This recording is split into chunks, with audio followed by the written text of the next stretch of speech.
Good morning.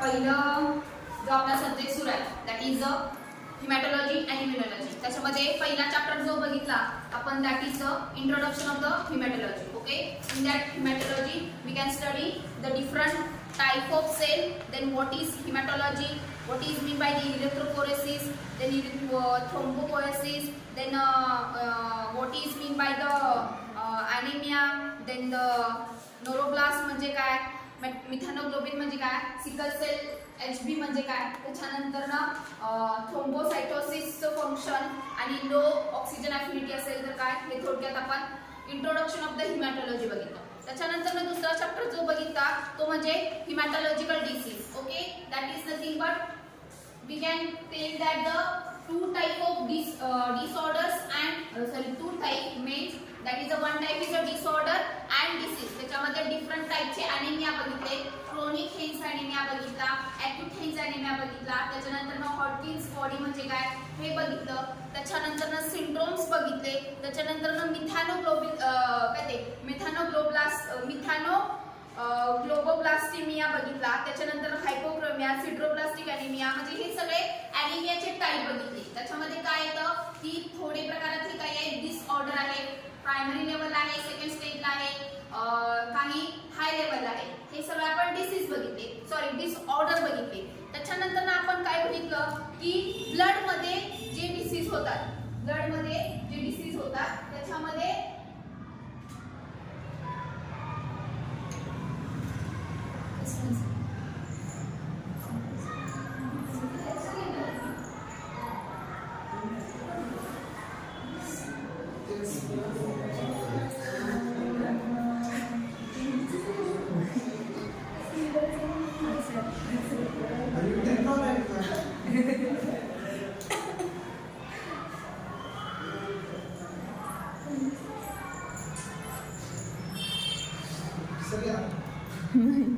हेच बंद आहे काय चालू असंच ठीक आहे. सो दॅट ब्लड मध्ये जे डिसीज होतात त्या डिसीज आपण बघितले. त्याच्यामध्ये लेशमानियास बघितलं, बीटा थॅलेसेमिया बघितलं, अॅनिमिया बघितलं, त्याच्यानंतर हॉटकिन्स डिसीज बघितला. ओके, हे सगळं बघितल्यानंतर मलेरिया बघितला, पॉलिसिस्टिमिया, लिम्फोब्लास्टिक ल्युकेमिया हे प्रकार बघितले. आता त्याच्यानंतर आपल्याला जे बघायचं आहे that is the name of the chapter is write down haemostasis.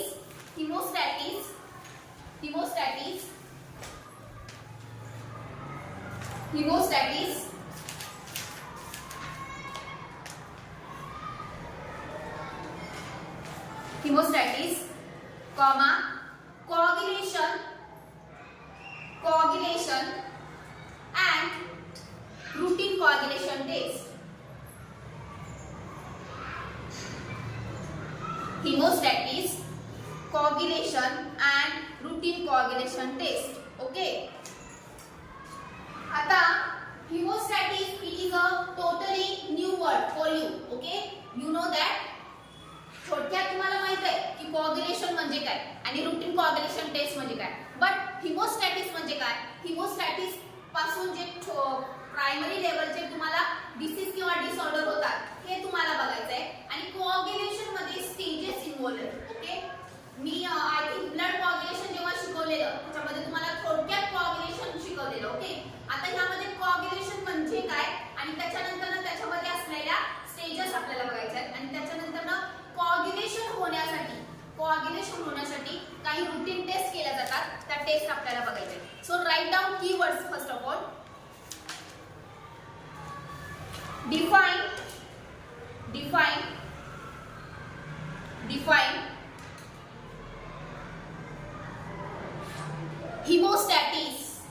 hemostatis. Define hemostatis.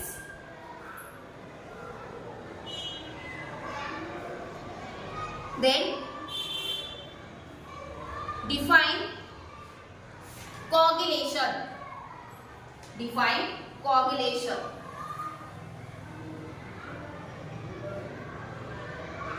Define next one. Define zymogens. Then what is the role of fibrinogen? What is the role of fibrinogen. Then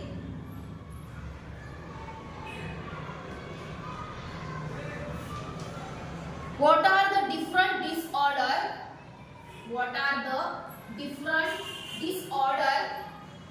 What are the different disorder related to primary hemostasis? Primary hemostasis.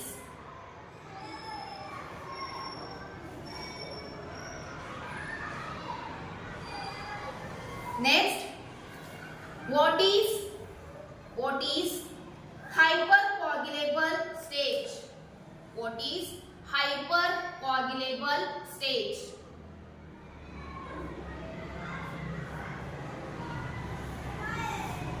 And what is disseminated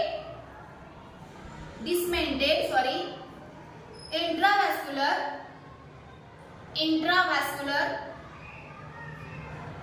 coagulation. Next one, test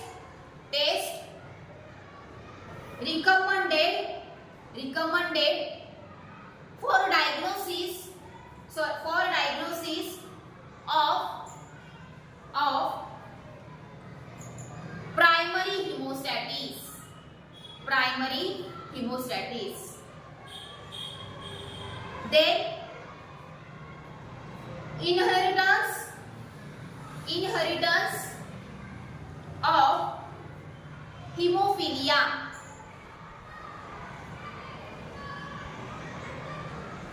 Then routine coagulation test.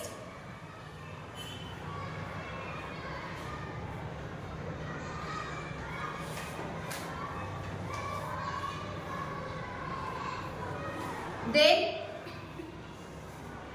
what is acquired bleeding disorder? What is acquired bleeding disorder? Bleeding disorder. And what are the 4 causes त्याच्यामध्येच?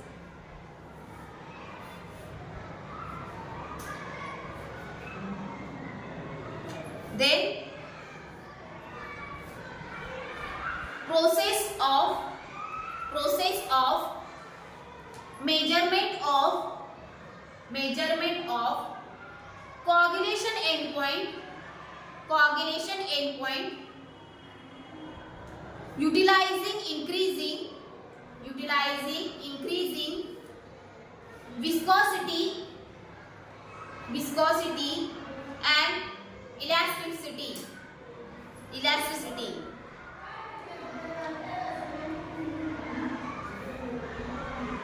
Then last one आहे काय? Test recommended for patients with venous and arterial thrombosis.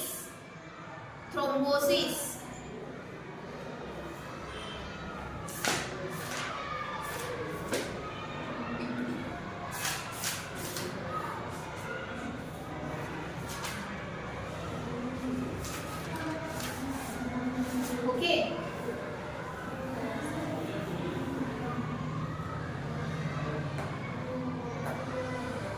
आता सुरुवातीला आपल्या चॅप्टरचंच नाव काय आहे? हिमोस्टॅटिस, कोअग्युलेशन and कोअग्युलेशन taste. So आपल्याला सगळ्यात पहिली गोष्ट या हिमोस्टॅटिसचं मीनिंग माहित पाहिजे. ओके, या हिमोस्टॅटिसचं मीनिंग पाहिजे. So the definition of the simple hemostasis: bleeding occur when the blood vessel is injured. Okay, bleeding occur when the blood vessel is injured and bleeding stopped by the process is called as a hemostasis. Sorry, hemostatis नाही, hemostatia आहे ते. hemostatis वेगळं. Okay, काय आहे बघा, त्याच्यामध्ये 2 type आहे. एक तरी आपण काय करू शकतो,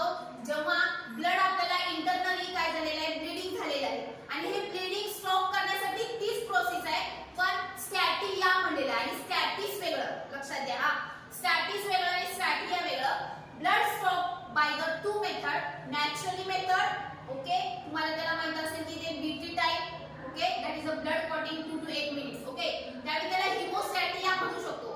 तर हिमोस्टॅटिस म्हणजे काय हे आपल्याला बघायचंय आणि त्याचे डिसऑर्डर काय आहे बघायचंय. सो त्याच्या आधी आपण त्याचं इंट्रोडक्शन बघूया.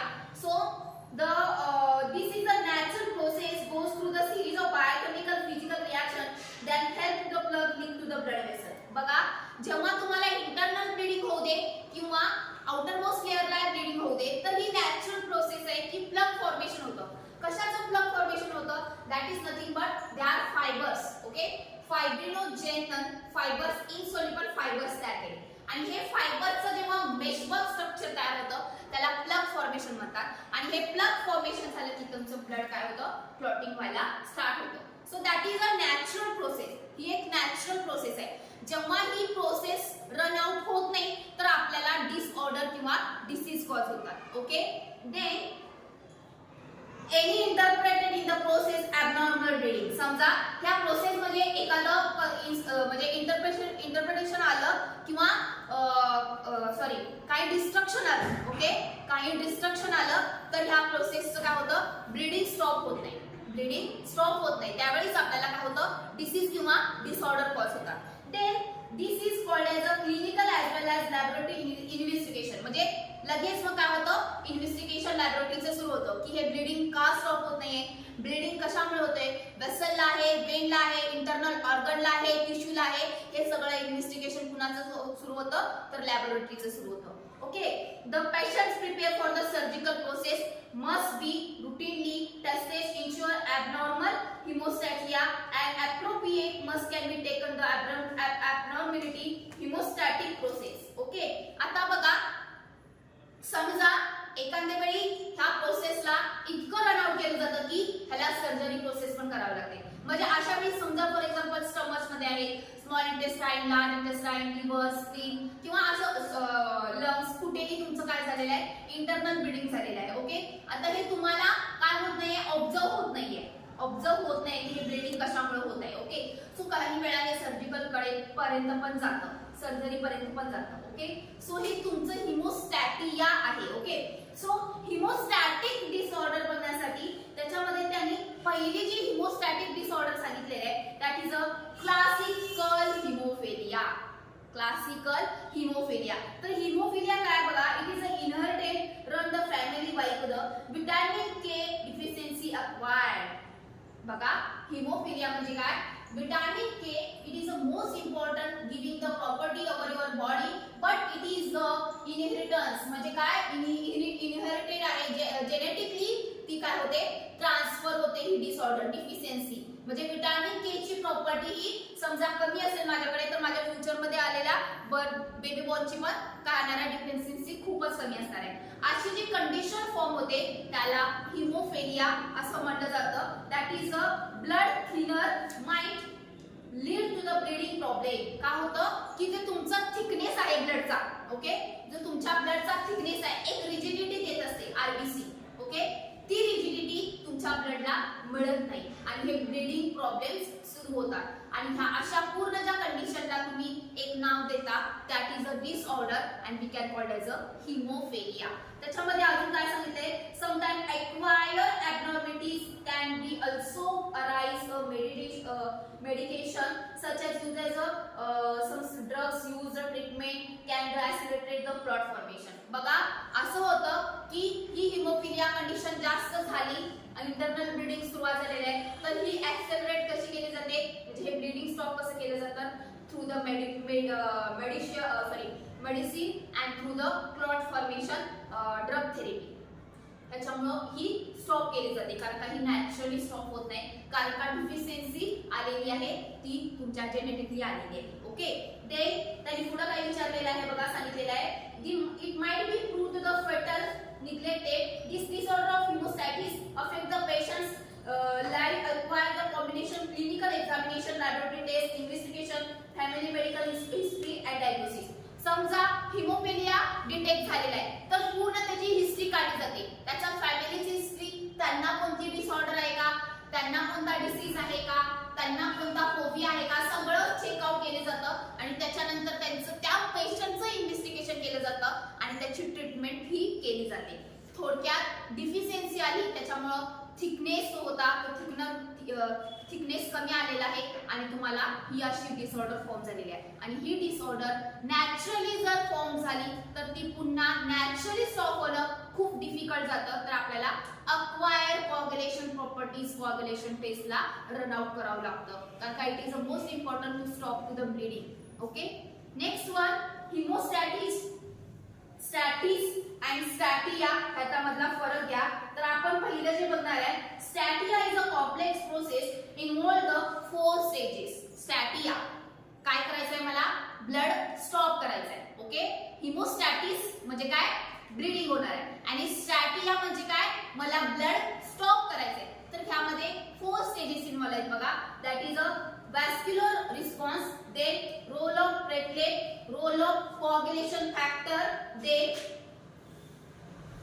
and mechanism of the blood coagulation. Okay, आता हिमोस्टॅटिया मध्ये कॉम्प्लेक्स स्टेजेस का म्हणलेले आहे, बिकॉज कोणतेही ब्लड जर फॉर्म ब्लीडिंग सुरू झालेले आहे तर एखाद्या वेळी पटकन आता इतर ब्लड आलेलं आहे तर ते एका सेकंदात थांबत नाहीये. एक प्रोसेस आहे.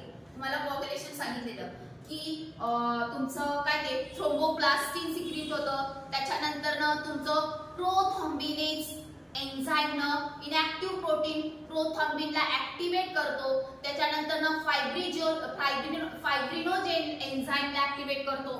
तो फायब्रिनोजेन काय सोल्युबल फायबर्सला इनसोल्युबल फायबर्स मध्ये कन्वर्ट करतो, आणि त्याच्यानंतर तुम्हाला एक मेशवर्क प्रॉपर्टी मिळते, आणि त्याच्यानंतर तुमचं ब्लड कोअग्युलेशन होतं. ओके, ही एक प्रोसेस आहे. तर ह्याच्यामध्ये त्यांनी काय काय स्टेजेस दिलेले आहे बघा. Hemostasis is a complex process that is involve the 4 major stages. First, vascular response म्हणजे काय, तुमच्या ज्या वेसल्स आहेत त्या काय रिस्पॉन्स येतात हे बघायचंय. त्याच्यानंतर प्लेटलेट प्लग फॉर्मेशन, सगळ्यात महत्त्वाचा रोल करणार आहेत ह्या platelet thromboplastic cells. then that is a formation of plug, then coagulation, that is a clot formation, and then finally fibrinolysis, that is a fibers, that is a dissolving the clot after healing. The last step important order keep to the blood vessel smooth flow of the blood. Okay, this defense system of a body to the vascular injury. तर vascular response काय बघूया आपण.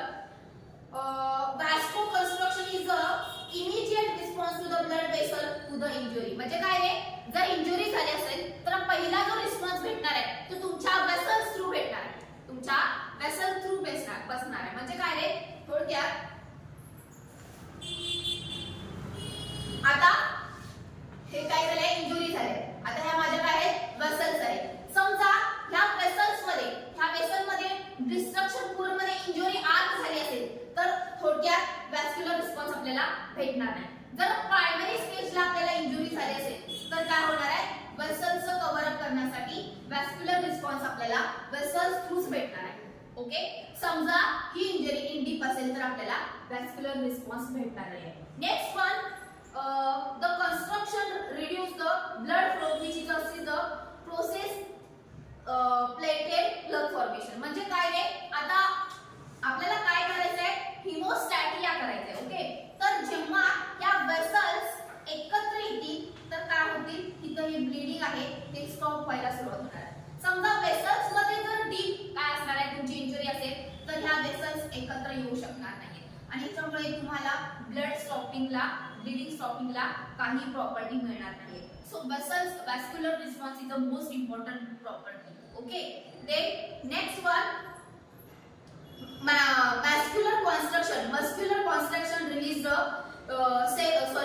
serotonin, that is the order of chemical mediator by the damaged platelet and the contributory factor formation of the plug. म्हणजे काय बघा, ह्या ज्या vessels आहेत, ह्या ज्या हेल्दी वेसल्स आहेत तर काय करतात माहिती का, सिरोटीन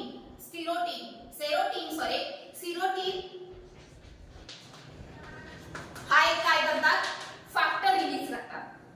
हा फॅक्टर रिलीज करतात आणि हा फॅक्टर रिलीज केल्यामुळे पुढे काय होते बघा, दॅट इज द डॅमेज्ड ज्या प्लेटलेट झालेले आहेत व्हॅस्क्युलर नंतर ज्या डॅमेज्ड प्लेटलेट झालेले आहेत, ओके, त्यांना पुन्हा रिकव्हर करण्यासाठी हा फॅक्टर रिस्पॉन्सिबल ठरतो आणि त्याच्यामुळे तुमचा प्लेटलेट रिपेअर व्हायला सुरुवात होते. या प्लेटलेट रिपेअर व्हायला सुरुवात होते आणि त्याच्यानंतर ना फॉर्मेशन ऑफ द प्लग म्हणजे काय, त्याच्यानंतर मग ह्या रिपेअर झाल्यानंतर काय होणार आहे, तुमच्या इथं प्लग फॉर्मेशन होणार आहे आणि हा प्लग फॉर्म झाला की हळूहळू कोऑर्डिनेशन प्रॉपर्टी आपल्याला मिळत जाणार आहे. तर पहिल्या स्टेज मध्ये काय होते बघा, व्हॅस्क्युलर रिस्पॉन्स मिळणं खूप गरजेचं आहे. हा व्हॅस्क्युलर रिस्पॉन्स भेटलाच नाही तर काय होणार आहे, पुन्हा त्या प्लेटलेट पण रिपेअर होणार नाही, हा जो काही फॅक्टर आहे तो पण रिलीज होणार नाही, त्याच्यामुळे काय होणार आहे, प्लग फॉर्मेशनला पण सुरुवात होणार नाही आणि हे झालंच नाही तर आपल्याला काय होणार आहे, हिमोस्टॅटिसची पहिली स्टेज कॉज होणार आहे. कळालं? हिमोस्टॅटिया मध्ये आपण पहिली स्टेज शिकतोय. ओके, डिसऑर्डर शिकत नाही आपण, कोऑग्युलेशन शिकतोय. ओके, त्याच्यानंतर ना बघा द बेहेव्स, त्याच्यानंतर ना सेपरेटेड, त्याच्यानंतर काय, vascular response cannot be clear, separated plate response and hence the basic secretion test, the capillary fragility test, bleeding time and major. समजा हे काहीच सिक्रेट झालं नाही. ओके, सिरोटाइन पण सिक्रेट झालं नाही, त्याच्यानंतर त्याचा प्लग पण झाला नाही, व्हॅस्क्युलर रिस्पॉन्स पण भेटला नाही, मग लगेच काय केलं जातात, दुसरा टेस्ट केला जातात. अंडर ऑब्झर्वेशन मध्ये तुमचा बीटी टाइम बघितला जातो. अंडर ऑब्झर्वेशन मध्ये तुमचा बीटी टाइम बघितला जातो. हा बीटी टाइम मध्ये तुमचं ब्लड जर स्टॉप होत नसेल तर तुम्हाला पुन्हा फर्दर टेस्ट करून, रूटीन कोऑग्युलेशन टेस्ट करून तुम्हाला फर्दर टेस्ट दिल्या जातात, म्हणजे फर्दर डायग्नोसिस केलं जातं. जर तुम्हाला व्हॅस्क्युलर रिस्पॉन्स भेटला नाही तर, व्हॅस्क्युलर रिस्पॉन्स भेटला नाही तरच्या या गोष्टी. ओके, आता यातली सेकंड स्टेज काय आहे बघा, रोल ऑफ प्लेटलेट. प्लेटलेटचा रोल आपण काय आहे कोऑग्युलेशन मध्ये बघूया. So it's occur when the platelets adhere to the vessel at the site of injury. म्हणजे काय, ह्या ज्या प्लेटलेट्स आहेत, आता इथं काय आहे, तुमच्या ह्या ब्लड वेसल्स आहेत. ओके, ह्या ब्लड वेसलला कोण अडेअर असणार आहे पौर्णिमा, तर तुमच्या प्लेटलेट्स. कोण अडेअर असणार आहे, प्लेटलेट असणार आहे. तर ह्यांचा रोल काय आहे आपण बघूया. ह्या अडेअर झाल्या तुमच्या वेसल्सला, ब्लड वेसल्सला. Then the states plug formation include aggregation platelets followed by the deposition of the fiber around their platelet and aggregated. बघा आता काय होणार आहे, नीट डायग्राम काढते म्हणजे तुम्हाला समजेल.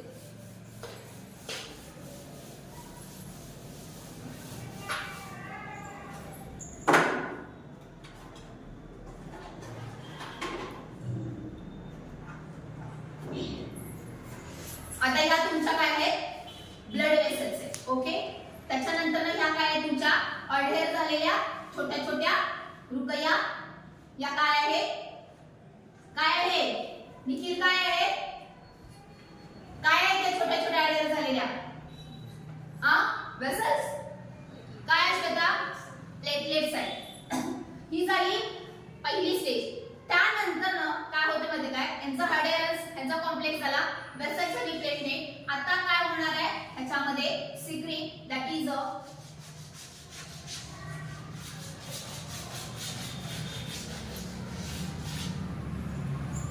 फॉर्मेशन इंक्लुडिंग ऍग्रीगेशन प्लेटलेट झालं. त्यानंतर that is the platelets follow by the deposition of the fibres. आता काय आहे, third stage, that is the deposition of the fibre. आला फायबर. त्याच्यानंतर that is the aggregation around the platelets. ह्याचं जे aggregation होतं ते तुमच्या अराउंड द प्लेटलेट आहे. सो कोटिंग सुरुवात झालेली आहे. ओके, त्याच्यानंतर the fibres bind to the platelet together adhere to the platelet plug vessels, that is a impermeable seal then over the injury site of order to the arrest the bleeding and then effectiveness of the platelets. Hemostasis, a platelet related to the defect can be assessed routinely. Bleeding time determination, the platelet count and the clot restriction test. Okay, आता बघा काय होणार आहे की इथं तुमचं ब्लीडिंगला arrest केलं जाणार आहे. अरेस्ट म्हणजे काय, पकडलं जाणार आहे. थोडक्यात काय केलं जाणार आहे, तुमच्या ब्लडला पकडलं जाणार आहे. कारण का, वेसल्स आहेत ऑलरेडी तिथं प्रेझेंट, इंजुरी झालेली आहे. तर तिथं काय झालेलं आहे, पहिल्या स्टेज मध्ये व्हॅस्क्युलर मध्ये काय झालेलं आहे, स्पिरोनाइन सिक्रेट झाले. त्याच्यामुळे तिथं काय झालेलं आहे की तुमचा तुमच्या जर इंज्युअर झालेल्या प्लेटलेट्स आहेत त्या रिपेअर होऊन काय होतात की पुन्हा तयार होतात आणि त्याच्यानंतर पुन्हा त्या वेसल्सला काय होतात, अडहेर होतात. ह्या चिकटल्या एकमेकांना. त्याच्यानंतर थर्ड फॅक्टर फॅक्टर तो जो रिलीज होतो तो त्याच्या प्लेटलेटच्या आराम तो म्हणजे तुमचा फायबर्स. ओके, आणि हा फायबर तयार झाला की तुमचा जो ब्लिडिंगला काय केलं जातं, अरेस्ट केलं जातं आणि पुढची process as it is run out होते.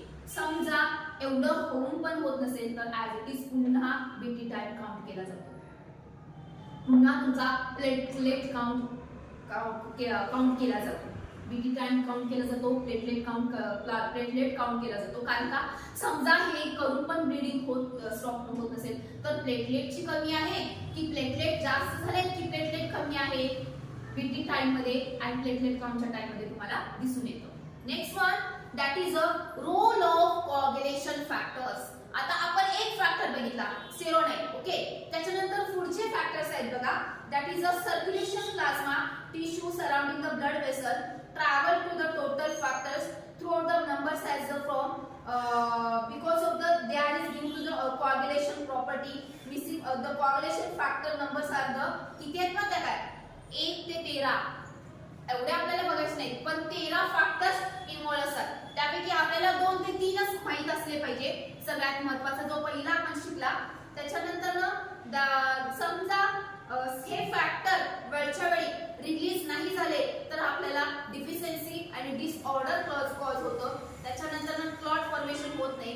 सगळ्यात महत्त्वाचा जो फॅक्टर आहे that is a coagulation factor, that is a fibrin. आणि हा फायब्रिन रिलीज झाला तरच काय होतं की तुमचं ब्लड कोअग्युलेशन होते. मी नावं वाचून दाखवतो बघा. एकूण जे 13 फॅक्टर आहे त्यातमधला fibrinogen, prothrombin, then thromboplastin tissue factor, then ionized calcium, then prothrombin accelerated, then picovertian stable factor, anti-hemoglobin factor, factor A, plasma thromboplastin factor, then power factor, hemophilic factor, hemogen factor, fibrin stabilizing factor, फिटेज रेट factor आणि फेचिएटेड factor.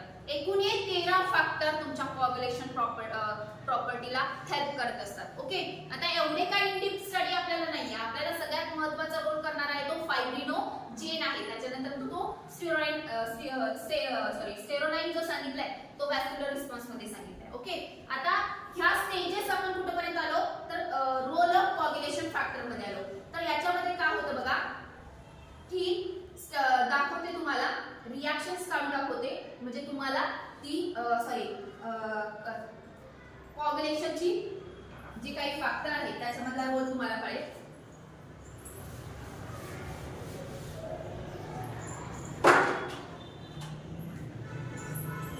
Surface activation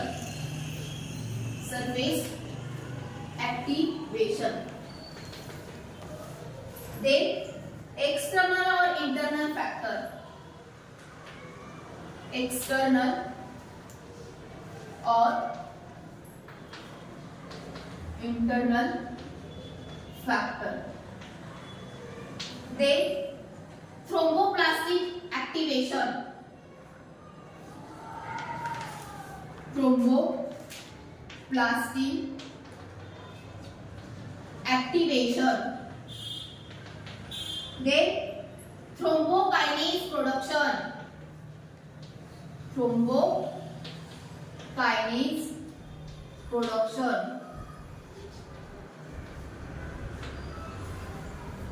त्याच्यानंतर ना दुसरी stage आहे the conversion of the thrombin into the prothrombin into the thrombin presence of the thrombokinase calcium. बघा ही स्टेज लिहून घ्या. त्याच्यानंतर सेकंड स्टेज आहे ही पहिली स्टेज. या स्टेजला नाव द्या, या स्टेजला नाव द्या ऍक्टिव्हेशन ऑफ टिश्यू फॅक्टर. त्याच्यामध्ये पहिला आहे ऍक्टिव्हेशन ऑफ द म्हणजे त्या स्टेजला नाव द्यायचं आहे activation of the tissue factor in vascular response. In vascular response स्टेजला नाव द्यायचं या सरफेस ऍक्टिव्हेशन एक्सटर्नल और इंटरनल फॅक्टर. त्याच्यानंतर ना thromboplastin activation then thrombokinase production.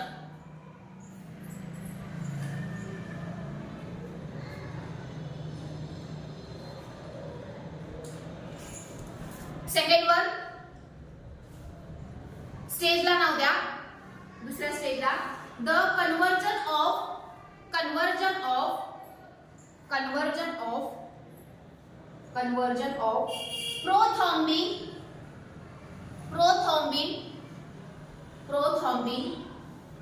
to thrombin in the presence of thrombokinase and calcium.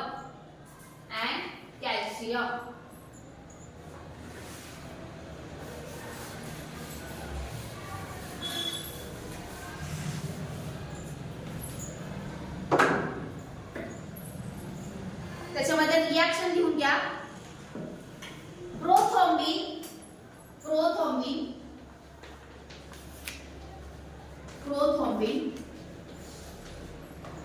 त्याच्यानंतर त्यावर घ्या thrombokinase and calcium. Thrombokinase and calcium. Activation of the thrombin.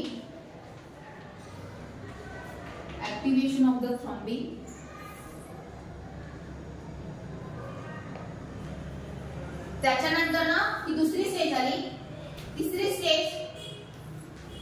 स्टेजचं नाव घ्या conversion of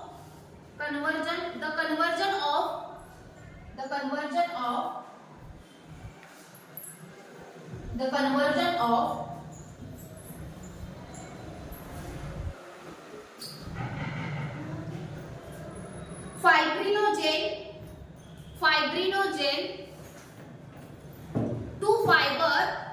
to fiber due to the action of thrombin.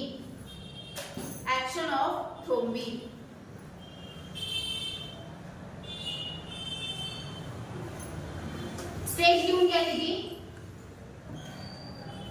fibrinogen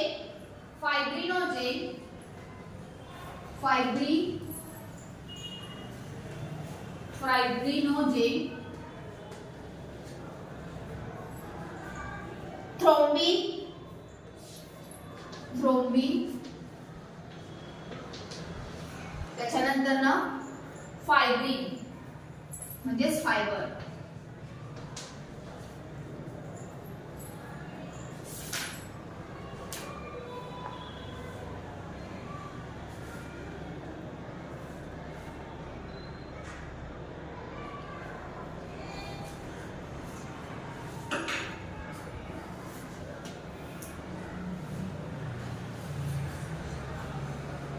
आता बघा त्याचा mechanism आपण बघूया. Okay, पहिला आपण फक्त काय बघितलं की वॅस्क्युलर रिस्पॉन्स कसा भेटतोय, त्याच्यानंतर ना प्लेटलेटचा रोल बघितला आणि त्याच्यानंतर ना कोआग्युलेशन फॅक्टर कडे आलो. पण आपण इन डिटेल काय बघितलं नाही, फक्त काय म्हणलो की 1 ते 13 कोआग्युलेट फॅक्टर प्रेझेंट आहे आणि त्याच्या थ्रू आपलं काय होतंय ब्लड क्लॉटिंग होते. पण या कोआग्युलेटेड फॅक्टर मध्ये काय आहे ब्लड कोआग्युलेशनचं मेकॅनिझम आहे.